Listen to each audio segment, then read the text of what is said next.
Chris, our director and president of Kable Academy, and tell me a little bit about what the class Coding for AI is. Full-time program is 9 to 5, Monday through Friday. What we did is we took that original web dev program. We spend the first 8 weeks teaching everybody hands-on, how do you code? How do you develop physically, manually, how do you do it? So we take 8 weeks to build a project. But then those last 4 weeks in the full-time program, how do we build that same project in 8 days as opposed to 8 weeks? And so we use AI tools to do that.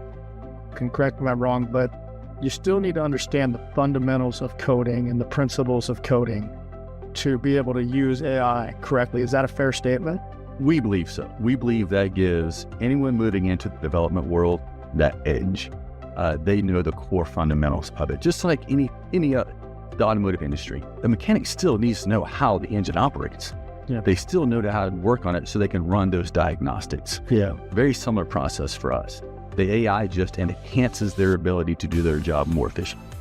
So as I've watched our web development class evolve, one of the things that's been striking to me is the amount of our graduates, whether they're going through our web development or our coding or AI coding course, a lot of them don't actually become web developers. I mean, I didn't realize how many different job sectors are out there when you're studying this type of a curriculum. And maybe you could just share the vast array of opportunities, career opportunities that exist when one takes a AI coding class.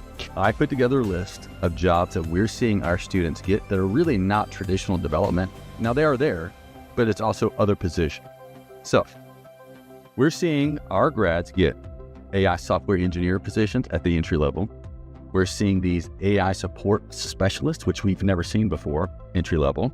We're seeing automation engineer, entry level, and also technical writer. We're seeing some of these AI-focused technical writing because that's actually what they do in the last 4 weeks of our class. It is a fascinating, very generic term, AI coder. It almost should have 19 different titles because it's really a pathway to just so job. 100%.